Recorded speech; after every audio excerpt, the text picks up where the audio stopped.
Hello. How are you? Welcome back to Disney Channel. You remember that? Yeah. I don't know. They're all on crack cocaine now. Yeah. And Miley Cyrus is still. She's cool. We have to check up on her. Yeah. No slander for Miley Cyrus. She's cool. I like her. Do you like her?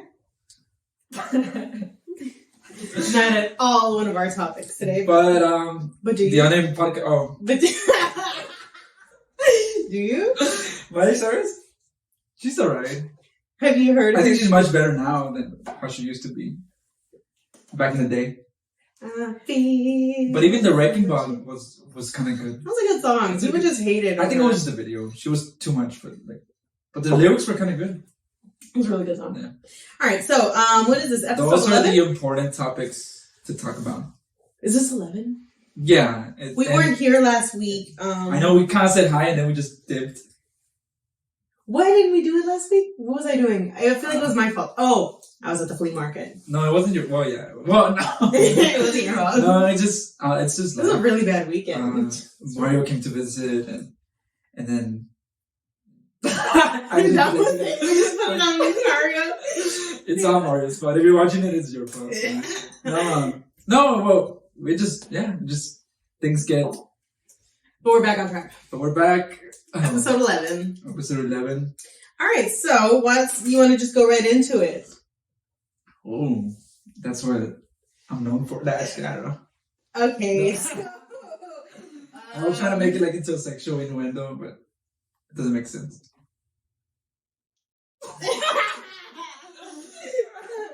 I'm just kidding. All right. Texas Synagogue story. You have an imposter. Okay, let's address the controversy. Let's address the big story. Yeah, that way before you. Somebody I think we have to get that out of the way because we're gonna forget. Somebody used my picture and my name and started adding my friends on Facebook. She's watching this. Right? I know, they probably are. Oh. And they got like 10 or they got like 17 friends before, but the page is deleted now. It's deleted? Yeah, enough people reported it. But yeah, somebody was using my stuff and it was so weird. Still very interesting though that somebody stole your actual picture and your name. That's weird. Modern identity theft. And it's like, why would they do that? Because I mean, I get it if you want to have a catfish page, but why would you add the people from my friends list? You know, like, that's so weird. Yeah. Like, what was the purpose of it? So, if you see... What were they going to do? Caroline talking to you, funny, it's not her.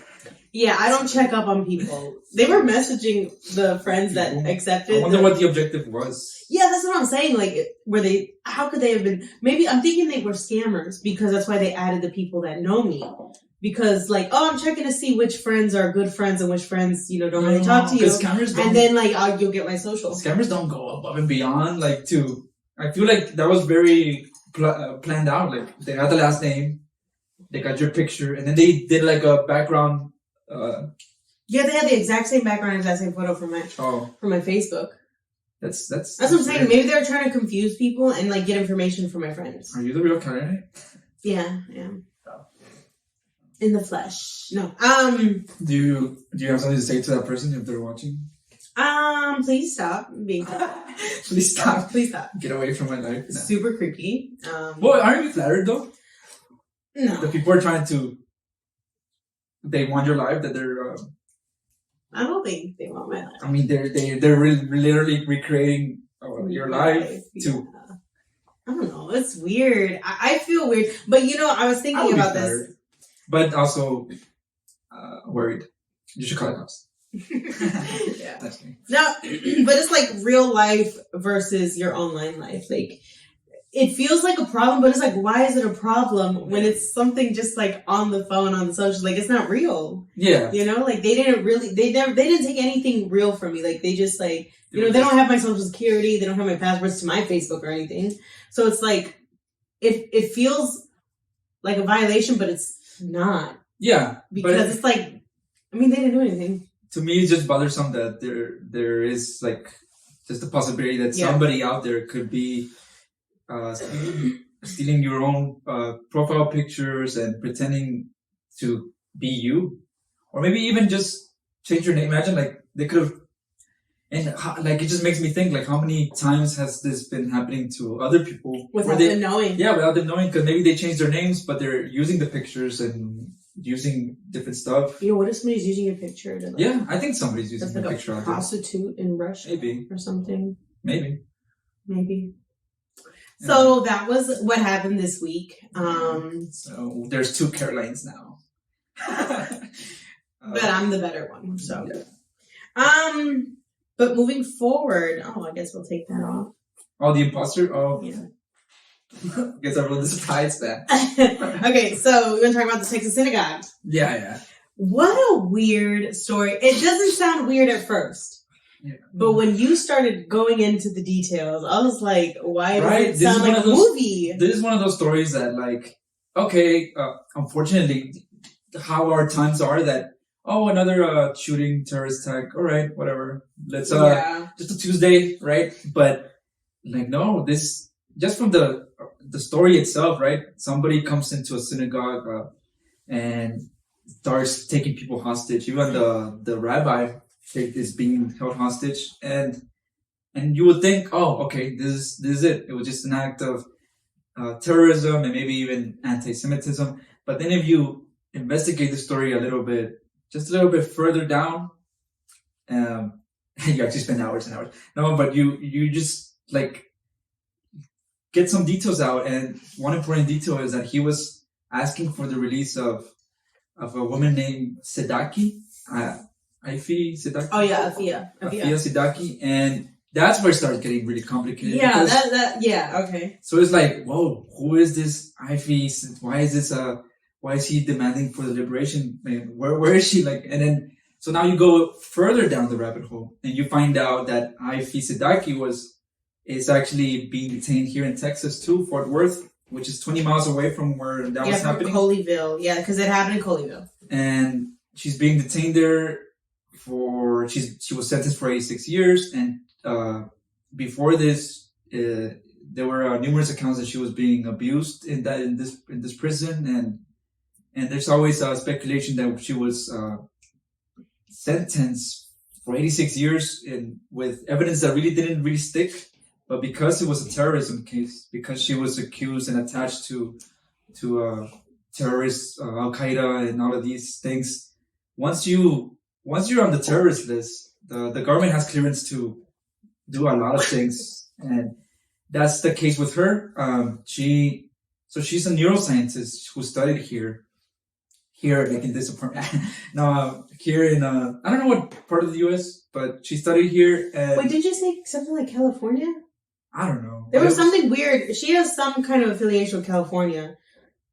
Or something like that, because she moved from California to Texas, which I thought was weird. Yeah. That's what I thought was weird about all this. Like, what happened in the process of her getting arrested, that she went from one state to another. Like, oh, okay, yeah. Something like that. I don't know. Well, I thought that was weird, but maybe that's a separate weirdness. She's being accused. She was accused of having ties to Al Qaeda, and then the thing that they were trying to make the stick was that she supposedly was constructing some bomb, but it just doesn't make sense. Everybody saying who follows that case is saying, but it doesn't make sense how you have a neuroscientist constructing a bomb. Like, that's not even like her field, It's if anything, maybe she would develop something psychological or something. Ooh, like biological warfare or something like that with the brain. But she was constructing some homemade bomb. Like, that was the. So maybe she's being framed. Well, that's what a lot of people were thinking, that there was no really evidence against her, but the U.S. government came and kidnapped her, detained her on those grounds, right? And the fact that somebody would go to these lengths to set her free, maybe she is being framed. And then when she's kidnapped by the U.S. Government, she doesn't know who. I mean, if anybody who gets kidnapped, you would attack your assailants, right? You're not just gonna. Okay, I'm being kidnapped. So what happened with her is that she took the rifle away from one of the soldiers and tried to shoot the soldiers, and that's why she's sentenced to 86 years. Not so much because of the terrorism, they didn't fight, they couldn't make any of that stick. But the fact that she attacked the soldier, that's what finally allowed them to detain her. And so this guy comes to the synagogue, demands the liberation. So it's a bigger story, you know? Yeah, because there was the one of the articles, I think it was CNN, was addressing the anti-Semitism of this whole situation. But I think that's a front, right? Because he was never saying anything against Jewish people or the rabbi or anything. But I think it got the attention that he wanted for his cause. And that's the thing. Maybe. If she is being framed... This is all speculation also. We're not like... If she is being framed and if she is innocent, you just effed up her case. Like, why would you do that? Like, you just made it worse for her. Yeah. And what's also interesting is that he is a British citizen. He's just not like... Malik Faisal, 44, British, right? Yeah, and the M15, the British government knew about him, like, but they didn't think it was much of a concern, so they let him fly to the US. And now they're like probably wondering, oh shit, we should have. How are you? We made a bad call on that one. How are you on their radar? And they're like, you know what? Just let him fly. Let him go. That's so what? What a weird situation. Which is also I think the point here is that it's a much bigger story than what they're saying it is. I don't know. I feel like that too, though, because it's like, I don't know. It like does sound weird. It sounds really weird. Trying to connect the dots, but obviously, I mean, I don't know. Like, I'm not an investigative journalist, but we pretend we are. No, but I think anybody, a lot of cases now are solved by detective sleuths. By internet sleuths. Yeah. And I think if there are any of them out there, they should look at that case and see what the hell is going on. Like, what's going on? There's a lot of blanks in that whole thing. Yeah, and they're really big. The dots that are available to us, they're fucking big ass dots. Like, they everything just sounds headline worthy. You know, like the fact that he was calling for her freedom, but there's also the attack on the synagogue. But he's also on the radar of M15 or whatever. Like, those are huge dots. Like, that's the thing with stories with terrorism. There's so much that we can't know. The government has clearance to basically wipe this person's existence because terrorism. So, also a question here is, what happens when this power to clear somebody out from existence lands in the wrong hands? You have a red dot. Oh, really? It's gold. Oh! They're gonna shoot us. Oh my god. They're shooting us. It's a question, right? Well, okay, what if... CIA's after us now. What if all of a sudden we're deemed terrorists? You know, they have the clearance to send us to Guantanamo and they have the clearance to erase our existence from the internet. You know what? We shouldn't even be talking about this one. they wash you out, all your records. No, yeah. And then nobody knows what happened to you. That's what they have the clearance for. And I'm just... Maybe on the right people, right? Okay, who did do harm? Like this person, right? He didn't do any harm, but he stormed. Did people die? Did you get hurt? It was just him. He killed himself. I didn't know that. Or he got shot. I don't know. But I'm just saying, what if there's an innocent person out there who really just is being framed for terrorism, and then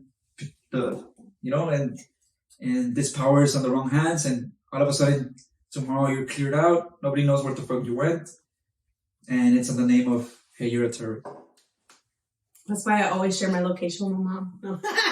Like my mom is going to save me from the government. You never know. She's going to go to the Pentagon and be like, is my daughter here? Does she know how to shoot? My mom, no, she doesn't know how to shoot. She can shoot a bottle bag. No, I was kidding. Just kidding. I don't drink anymore. No, she's okay. So, moving forward. Mom's fine. Oh, man. You want to talk about Axel Weber or the Florida Bill? Like, what do you want to talk about? Axel Weber, I mean... Let's talk about him briefly, because... Yeah, because he's... he's a funny little dude. He's 22. He's a TikToker, right? He's 22. He's a TikToker. And then TikTok, and he didn't get into Juilliard. He made a video about it, and then... He went viral with it, and a lot of celebrities were like, "Hey, man, like me too. We feel bad for you too." And then, hey, here's a marketing contract for your trouble. And it's just like, well, honestly, when it started coming out, like I was like not caring that much. I was like, oh, okay. I mean, I'm not like, surprised. Yeah, whatever. This is happening.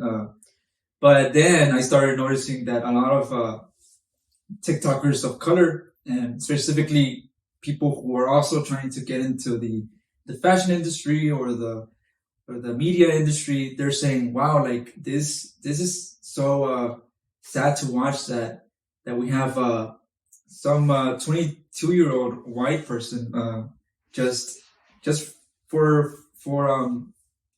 doing a video where he says that he didn't get accepted. That's all it took for people to help him go above their way to help him get where he needed to be, and without even knowing his acting talent, right? Because that was what I was gonna ask. Like, in any of the videos, does he even show his talent? There's no talent. He didn't show anything of his skills on the videos, right? There's should I close the door? Go a little bit here. Hi, little bear. But that's what I'm saying. Like, I mean, there's really no hate, but it's just saying like, what are y'all like? Where's the talent at? Where is this?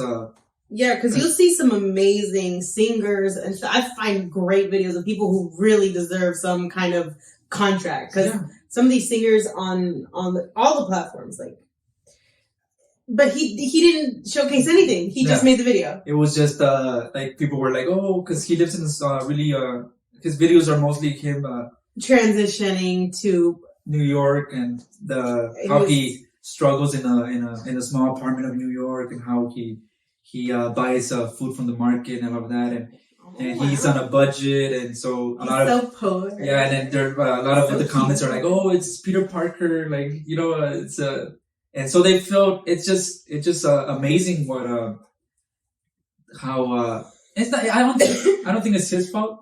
I think because I would understand that how anybody, like even myself, like I understand you want to get away from, you know, your rich parents, like you don't want to be labeled as that person who. No, what I mean is, well, yeah, I agree with that too. But what I mean is that it's like, yes, he comes from an upper middle class. He's in this small apartment, and then he's acting. Well, he's not acting like he's poor. He never said he was poor, but he's just amazed that everything is $1, you know, the market. I saw that video. Those like poverty as that, like, oh, being poor is cute, right?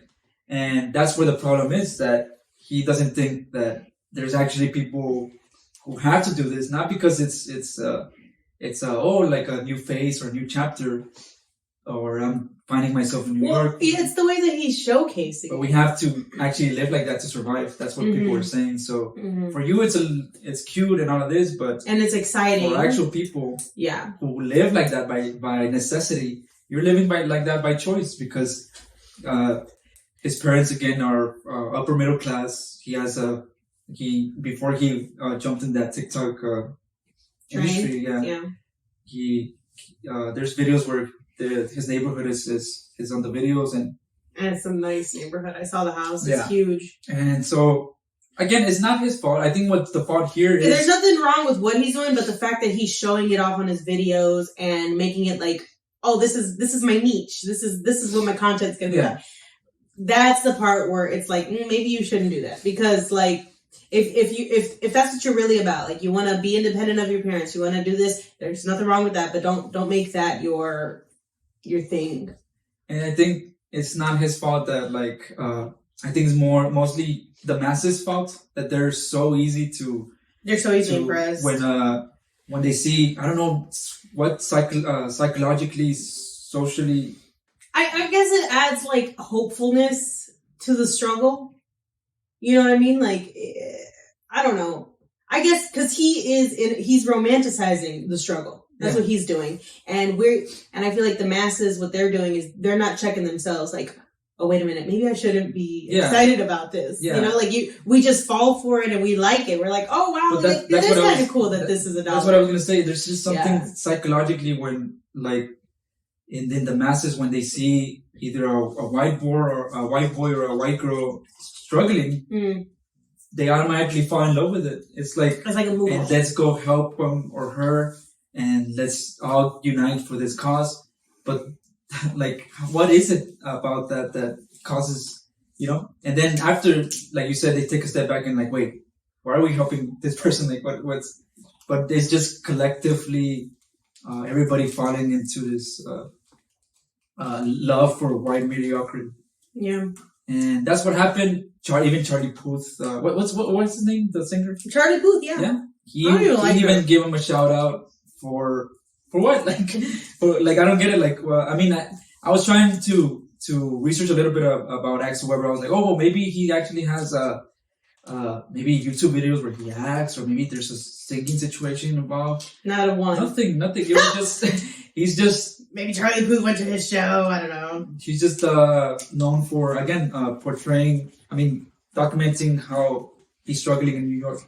Struggling because he could always stop struggling, right? Yeah, you can become an actor from your parents' home, dude. It's fine. You don't have to live in New York. And the problem again here is that a lot of people of color, specifically, don't have that luxury where they could be like, oh, you know what?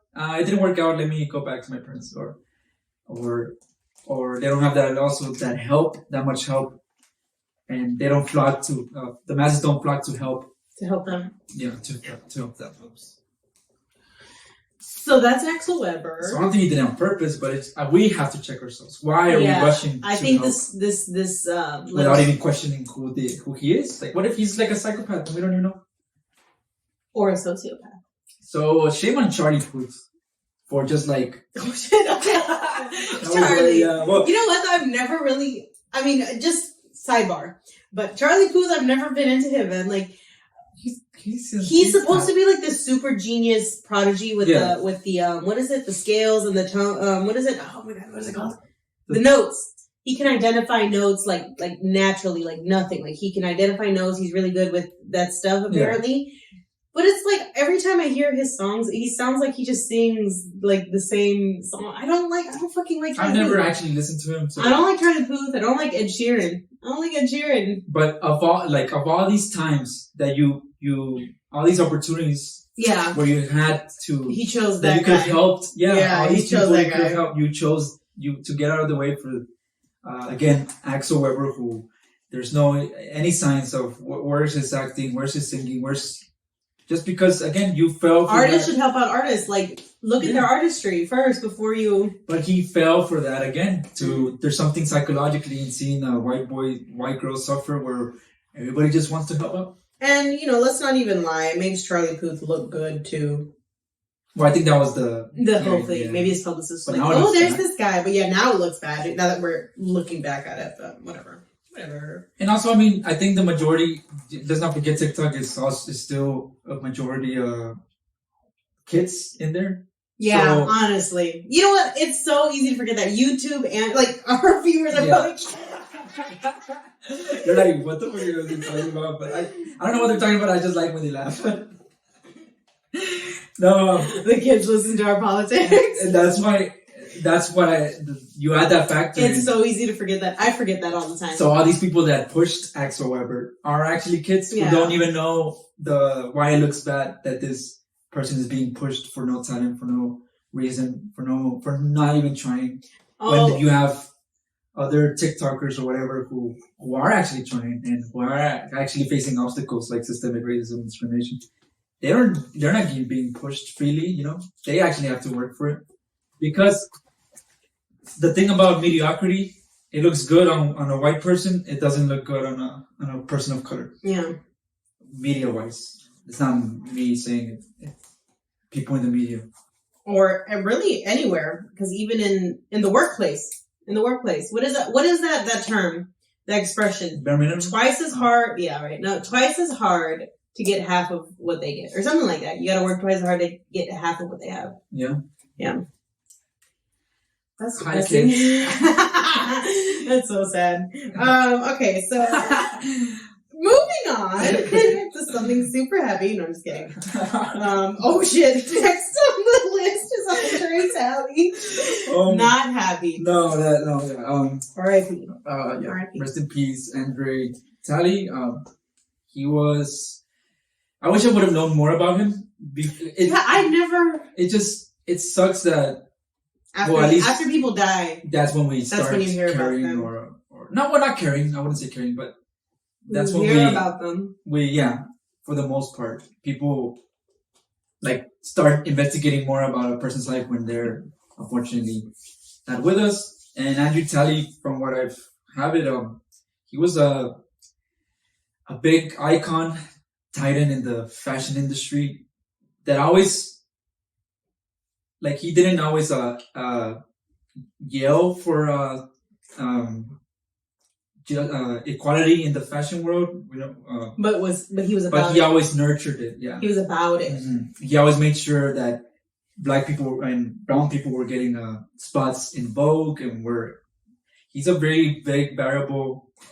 Not just because he was big, but he was 6'6". He was a really tall person. 6'6". But he was a big factor in having Black models, brown models in Vogue. He was one of those variables. Was he a higher up at Vogue? Huh? Was he a higher up at Vogue? He was editor. He had a really high position in Vogue. Not the editor in chief, but editor at large, and one of the highest, the highest ranking Black person in the fashion world. Yeah. A pioneer. But the thing with this is that I don't know, just so fascinating, his fallout with Anna Wintour. I don't know what happened, but he leaves Vogue for another fashion company, and then eventually he says in the book that the factors were also that his friendship with Anna Wintour grew bitter. And I haven't read the book, but I've read excerpts where when Anna Wintour is involved, he always described. You could summarize that the fallout was because Anna Wintour always treated him like they were like an equal. It was always like, oh hey, let's go to this party, but hey, hold my pen, or hey, take care of my purse, or reminding him. Always remind. I stole your pen, by the way. Yeah, that's right. But I was reminding him where he that I made you. I'm big boss. Yeah. And you're a little boss. Yeah. To the point where she would criticize his weight, and she would be like, "Oh, I'm paying for a gym membership so you could go," and stuff like that. And I guess it was just to the point where he said, "You know what? Why do I have to stick around with this person? She's never gonna really appreciate me or whatever. So let me leave." Damn. And I mean, he still, I think they were still remain friends, but they were not as close after he left Vogue. But the thing that really tripped me out was when he passed away, there was a Vogue Twitter. They, as soon, the hour that it was known that he passed away, there was an article that they tweeted out that said, "Goodbye, bad vibes," with the thing they used for cleansing? Sage? Yeah. And everybody was like, there's no way, that's not a coincidence. And then there was this, this person on Twitter who actually, she researched it. I mean, she went into it, and she's like, I work for a media company too, and usually, magazines set up tweets to they set them up, they program it so that this article is gonna be tweeted. Yeah, they schedule tweets. Yeah, there's nobody really actually tweeting. Yeah, tweeting, but this shows that somebody did get out of the way to tweet that article, because that article was from 2010 or 2016 or something like that, and the bot in Vogue and Twitter Vogue is programmed to tweet articles of this year, right? So why would they tweet an old article? But the headline, "Bad vibes be gone." it was obviously towards Andre Talley. That's so. And then after it was getting people were starting noticing. Then after that, like a day after, now Vogue started they actually gave a message or shout out like a tribute to him. But people were already calling them out like, wow, like all these years working in Vogue and not even a word. And I think if they were not found out, I don't think Vogue would have mentioned him or anything. That's how petty they are. Well, Anna Wintour, she's had a history of being like this, like really dry bitch. No, but I guess when we started talking about it earlier, I remember the video about Anna Wintour getting where she is now. Do you think not even on her own merit? I wish I knew, but do you think she's a mediocre too? Like she just got there with good connections and yeah, because supposedly her dad Charles Wintour, editor of the London Evening Standard. Now supposedly, he, to her knowledge, he didn't help. He was not behind the scenes of her getting jobs. But how the hell do you get jobs dropping out of school, out of fashion school, but you still manage to get these high up jobs at magazines? Like, how is that not correlated with your dad being an editor? Like, you know what I mean? Like, if it were anybody, if it were me, if I dropped out of fashion school, they would have killed you. I'm not gonna like get a job terrorism as some kind of like editor at fucking Harper's. She worked at Oz and Harper's, and a couple of other ones in New York before getting to Vogue. And it's like, well, of course, your I guess family history is gonna have some kind of influence on these jobs, like, you know. And I guess that relates back to a lot about Axel Weber. Like, you know, people want to get away from the shadows of their family, but just take it how it is. Like, it's still obviously there. Like, you're not, no matter how much you want to be like, oh, I'm gonna make it out for myself. Yeah, because she was fired from place to place to place. And you know what's funny?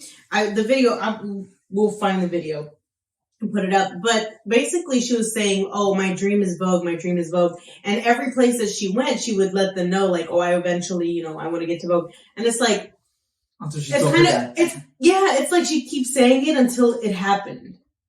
And it's like, that's not manifestation. That's not manifestation. That's not hard work. I think that's just like you asking for what you want, and eventually, you got it. And maybe even, is the dad, I would imagine he's powerful and he has connections. Maybe like, hey, put my daughter in the Vogue. That's what I was thinking, because the video said that she interviewed for Vogue, and so her spot was really not earned. Well, no, hold on. She interviewed for Vogue, and the editor didn't like her because Anna Wintour said, oh, I want your job. But then she somehow magically still got the job at Vogue. Not as the editor, obviously, but the other guy, some other guy, oh God, it's in the video. He ended up hiring her. And it's like, well, how did that happen? Like, come on. If, you know what I mean? I feel Anna Wintour should have been pushed out, and Andre Talley should have taken her spot because Andre actually earned that spot. Like, he came from the deep south, like, and it's hard to get into fashion. I don't know why, but whenever you think it's fashion, you don't think south. And as a black big man, that's true. Size. Fashion world shuts the doors for that kind of image. And he, with his talent, with his mind and his brilliancy, he went to be at the spot where Anna Wintour and all these socialites were. So I think, in a perfect world, Andre should have like been in charge of, like, entirely of Vogue. But I just see this image of her just like whining, like, oh, I want that job, and then like she got it, you know. I don't know. That's just how I see it. That's just my personal opinion. But I think that's how, more or less, that's how it went. Right? Like, I don't know. That's how it went down. So let me just cross her off our list. Just kidding. Oh my God. But speaking of fashion. Oh. So it's January. And I wanted to talk about this because I have some opinions about transitioning seasons. Oh, I thought like transitioning. You're like a trans. No. Oh, no, don't do that. Don't joke. Well, there's nothing wrong. No, you want to transition to go again? Like, it's a choice. No, it's not. Okay. That was bad. No, we're talking about, like, the season. We lost the trans audience. Every video we lose our demographic. We cross that demographic out. Okay, but... No, we love trans people. Why did I have to, like... I don't know. That was so weird. I was like, yeah. Okay, but, no, but transitioning seasons. Like, I feel that January is that sweet spot where you still have all of the summer clothes from last summer. It's on sale, and there's still plenty of it. Yeah. It's still too cold to start dressing for summer, but January is the month where you need to start shopping for summer clothes. That is, I don't know, that's just my little hot take when it comes to, like, shopping clearance and shit like that. So we should start shopping for summer clothes now? Yeah, now is the time, baby. Now is the time to get cheap clothes, and it's the clearance clothes. Nobody else is going to have the clearance clothes. Speaking of, maybe we could go buy our summer clothing from your store. Oh my God, stop! You know what, though? Let's go ahead. Where is it at? Kohl's Flea Market. I have a thrift store. Once every month. I decided to do it monthly. So it's once a month. I rent out a space. So when's the other day? Well, we just had the weekend, this past weekend. So maybe again in February. I want to say mid-February. Hopefully it's warmer because it was cold. It was so cold. That was a long cold. It was cold. It was so cold. I know, but surprisingly people came. That's crazy. Yeah, I made my money back from renting the space, and I made even some profit. But it was slow because... So next time you set it up, I'm going to go too. And maybe it could be like a meet and greet or something. Yeah, I think that... Caroline's Imposter, you really want to go see her? Square up? No. No, but you're invited, Caroline. Everyone's invited. You know what? I'm gonna put the thrift store's Instagram on the description, and then you guys follow that page, and you'll know the next time. And then come visit the store. Come visit me and Christian because he's gonna work the next weekend. Yeah, we're gonna. And mid-February though, we're thinking mid-February. We're gonna be there. Let's make it an event. Or have some cookies. Yeah. We'll take pictures. We'll sign autographs. Let's sign autographs. We'll get merch. Our merch is gonna... It's gonna be my own clothes. It just pens. That'd be fine. No, but, yeah, it's a thrift store at Kohl's Flea Market in Pearland, Texas. So, wow, I forgot about that. Yeah. Could you imagine, like, actually your imposter comes in and then tries to fight shoot me or something? Oh, shoot. No. Oh. But back to the fashion transition. What's your favorite season? Do you have a favorite season? Because I love summer. Everybody loves fall fashion, but summer is it for me. I'm just grateful to be alive. In this day, whatever it's cold or hot. I fucking hate you. I'm just kidding. No. Like, what kind of fashion do you prefer? Summer fashion or winter fashion? Why is it fall and spring when really it's like fucking summer and winter? But anyway. It's because Anna Wintour. She controls the weather. No, I don't. You don't have a preference? I don't really care. Well, it's because fashion-wise, I guess I don't know, but I just don't like the cold. But I like winter clothing. You like winter clothing? So maybe the winter fashion, yeah, I like. A lot of people like it because I feel like with winter clothing. But I hate the cold. I don't like the cold. Yeah, but with winter clothing, you can tell me. I know. But the layering, I think everybody likes the layering of fall fashion. But then I also like the summer fashion. No, I love the summer because literally whatever you have on, you can't layer. So whatever you have on, it has to be bomb. Yeah. And I love it. I don't care if my asshole is sweaty. I don't care that my hair gets crazy, like the mosquitoes. I don't care. Like, get some spray. I love summer fashion. I didn't we talk about this in another video? I romanticize the summer so much. I love summers. Yeah. Me too. And I get to be like a house. I love the beach. I get to wear my little crop tops and my little shorts. You like wearing? Oh, I freaking love that. I just like. And this is the first time that I'm gonna get to do that as a smaller person. Oh. Because every summer, even whenever I was bigger, I was never shy about my body. Like I wore whatever I wanted. So I'm really excited for this summer. What are your plans? Are you gonna go somewhere? For the summer, I don't know. Beach? Oh, yeah. I thought you were like on a vacation. What? Like who plans their vacations? Yeah, I mean, I do want to go to the beach. I already have like some bathing suits. Yeah? Yeah, I've already got some. Is that terrible? Oh my god, I got a eeny weeny yellow polka dot bikini. You remember that? Put it on. Oh, no, not right now. It's too cold. But yeah. So, the what? Florida bill.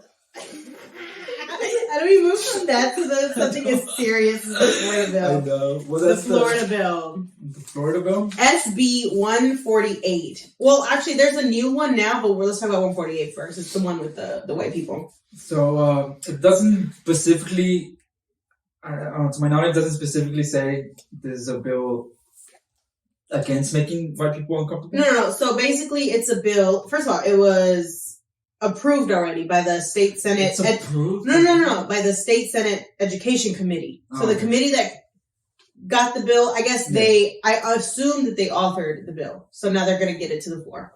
So basically, what this bill is saying is telling it's I guess restricting schools and private businesses from I guess they call it discrimination. From discriminating by making white people feel discriminated against through the teachings of history in school or training in private businesses.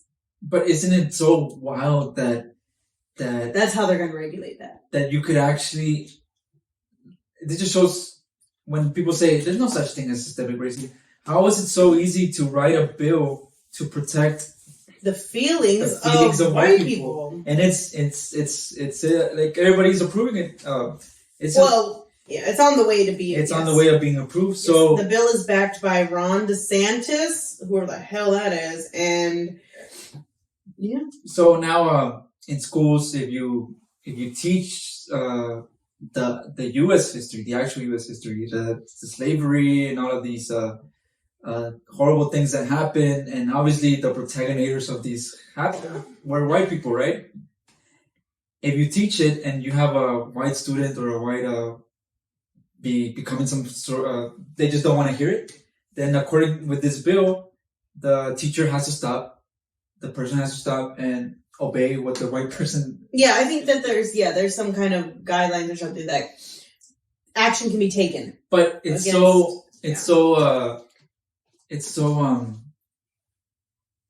like I don't know, it's just so close. I get so it's frustrating. It's hypocritical. It's hypocritical. It's frustrating because when has there ever been a bill for this for the children of color? Yeah, well, not only that, but when has there ever been like the thought of, hey, how about children of color? How do they feel when slavery is being taught? How do they feel when they're learning that their people were their ancestors were suffered through all this trauma? Mm-hmm. Where is that question? Why are we always focusing on how it feels for the white kids? For always it feels like, and it's not us versus them. It's just in general. Like there's nobody's accusing anybody of anything, but we have to learn about it. We have to accept that this dark history. If not, we can't live in this bubble. And what this is essentially creating, it's a bubble. And I thought Republicans were all for, hey, no cancel, no, don't be a snowflake, don't get offended. Oh yeah, the Bess Levin, she wrote the Vanity Fair article. We should put that up here. Yeah. Her article is, or his, I'm not sure what kind of Bess, I don't know what that is. Anyways, so their article, very funny. Well, not funny, but I like the way that it's written because it's true. It's really, what is it? Whenever it's like, I guess JK. It's, yeah, because there you go, provocative, because exactly what you're saying that, why are liberals considered to be like the most triggered, the most snowflakes. There's a literal bill protecting. There's an actual bill protecting the feelings of it. But you know what? And you know what's crazy? This feels so unnecessary and wasteful of Senate committee's time. So many and other effort. problems so that they can actually help people. Like, fix the roads, fix the infrastructure. Like Miami is going to end up underwater, and they're wasting time with let's make sure white people don't feel uncomfortable when we're talking about racism. Yes, history. Like there's so many other problems right now, and it's supposedly Bess Levin that she writes, or he. I'm going to assume it's a woman. I'm not sure. I don't know. So, anyways, they describe it as blowback from the critical race theory frenzy. I think that's what the article said. The critical race theory frenzy from the couple of years back. Well, yeah, that's the thing. With this false. Did we touch on that? Yeah, well, a long time ago. Yeah, that's what I'm saying. Like, really? With this false hysteria of critical race theory, which was that people were against critical race theory being taught in schools, and it's not even taught in elementary schools. It's not. It's barely. It's in universities. Being introduced and developed in universities. They created this false anger that, don't teach our kids critical race theory. Nobody was teaching kids critical race theory. Well, we're just teaching U.S. history. But the problem is that they're using that anger to stop educators from not teaching critical race theory, but teaching U.S. history, the slavery, the KKK, and all this. That hysteria is being used to stop actual teaching of history. And that's what's happening with this bill. That anger, false anger, is being used to support this bill. And then it's transcending into other minorities like the LGBTQ. Now they're going for us. Oh, yes. That bill is happening now. And you know what? We should research that one a little bit more. Because, I mean, that just popped up. It's basically the same thing as that bill. The same as this, yeah. But now, for gay in schools now, but it's like with that bill, you can't. But it's not benefiting gay people, right? No. It doesn't benefit gay people. No. Like, don't offend gay people, right? No, it's not like that. It's that bill is for it's the same thing in the sense that in order to it suppresses teaching about Oh my God. Like with that bill against the LGBTQ people, you can't teach about Harvey Milk, or was it Harvey Milk? Was it? I don't know. But any LGBTQ history or any person who's gay, for that matter. And you know what's sad? You can't teach about them with that bill. Yeah, it's pretty sad now that I think about it. It wasn't even until college that I learned anything about LGBTQ history. I've never, growing up at least for me in the schools that I went to, not one thing from that history did I learn. Well, I didn't know anything about Stonewall. I still don't even know too much about milk. No. And there's we're like, it's the AIDS pandemic. I didn't learn about that. Yeah, and that's history. But according to this bill, or epidemic, you can't teach about that. You can't, like, what? Like, so this senator, there was a senator who was voicing against the bill, and he's saying, so this means we can't talk about our brothers, we can't talk about our sisters, we can't teach about our grandfathers. Like, what you're basically trying to wipe out a specific group of people from history. And like, the AIDS epidemic, all these, there's a lot of queer people involved in the most historic happenings in the world. I mean, the man who is credited to stop World War II, or the movie with Benedict, you remember that? Benedict Cumberbatch? Yeah. No, I don't know. That he plays this gay man who solved this code where they were able to decipher the radio waves, so they were faster in defeating the German forces. So he's accredited to saving us from the Nazis, right? And he was gay, and so we can't talk about that, like, because he's gay. So he's just like a man. So we can't talk about the aspect that he's gay. Or not at all. Like, well, according to this bill, no gay people being mentioned in schools in history. Is that what the bill says? That's essentially what it is. That you can't teach any LGBTQ people about any LGBT. And then, so that means that you're creating voids in history, because we're all over history. Everybody's all over history. So to target one specific idea or people not being able to be told, then you're not telling history then. It does the same thing with the other bill against critical race theory. Like, so what are we supposed to teach? That everything was fine, everything was good, everything was okay. There's no problems. And the worst part is getting a lot of traction, and it wouldn't be so shocking if they succeed.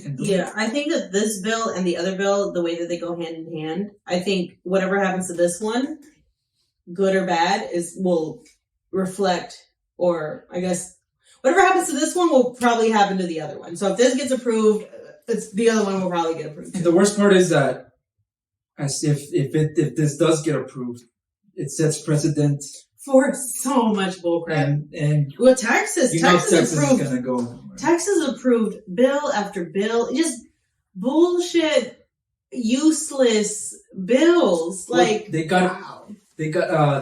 in Texas they already banned a lot of books written by LGBTQ authors or Black authors. And the transgender athletes, that's already passed. It's already in effect. Yeah. So, for schools, I think I touched on this in another one, but yeah, I think it's, oh my God, what is it? Schools.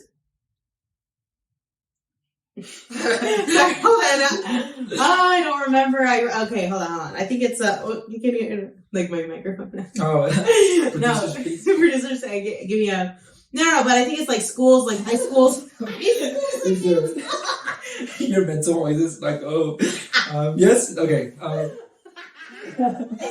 They require athletes to participate in the sport on their birth certificate, like on the gendered team on their birth certificate. Yeah. There's a lot of and it's like, what was the necessity in that? It's just to hurt trans youth. It's just to up their anxiety more, because it's like, who fucking cares? Like, what they play on, let them play. Like, they're just, I don't know. Anyways, maybe that's the thing. Florida, Texas, all these southern states are getting away with a lot of things that are dystopian. They're banning books. They're banning people. They're banning ideas, and they're getting away with it. And in any other world, like what? In any other world, it would have been like, oh my God, we're like in a dystopian society. It's already happening, and they're getting away with it. This feels like such a bitter segment. This gets on my nerves whenever I think about things like this. Like, we just have to get more involved. It's the thing. The mentality here is, after hearing all this stuff, the average reaction is like, oh well, we lost, okay. But no, why do you think they're getting away with it? Because we're not organizing. Because we're not as passionate about it as they are. Unfortunately, dude, yeah. Like, why do they care so much? Unfortunately, they have these erroneous ideas and dangerous beliefs. And unfortunately, they're extremely passionate about it, and that's why they win, and that's why they're still in this fight. But we, the majority of us, unfortunately, we don't get organized. We're not as passionate about it. We give up easily. But we shouldn't. We should go toe to toe. And I think we're seeing just the fact that they could have been done already so much worse, but there are more and more people out there fighting against them. You know, there's a lot of activism now. So I think it's not that. I'm pretty hopeful. Even though this is going on, I think there always will be people be like, hey, no, we're not gonna let this happen. We're not gonna do this. So. Yeah, bugger. Oh. That's okay. Don't do that. Don't leave it alone. Leave it alone. Did you get it? Okay. Anyways. It's the passion. It's making you leak. You know. That's all. Oh, man. So, you have, well, it's already... What are we at? Yeah, we're at 54. All right, so do we have any closing remarks? Just get out there. Just get out there. Listen up for our flea market meet and greet. Our meeting. Nobody's coming. Yeah. My mom might come. Oh, okay. She didn't go this last weekend to the flea market. It was cold. She hates leaving the house when it's cold. I'll meet soon. So if it's cold, I'm probably not gonna be there. But Anyways, all right. So that was episode 11. I feel like we had some really good points. I don't know. But we're gonna keep doing this until we always have to reassure, like whoever's watching, that no, we're still gonna be here because, like, I bet people were like, I thought that was the end. I thought they finished. Yeah, like they're still. We're not finished. We're never gonna finish. No, we're here to stay forever, or at least until one of us gets bored or dies. No, it's one of us dies. It's an interesting thing doing this.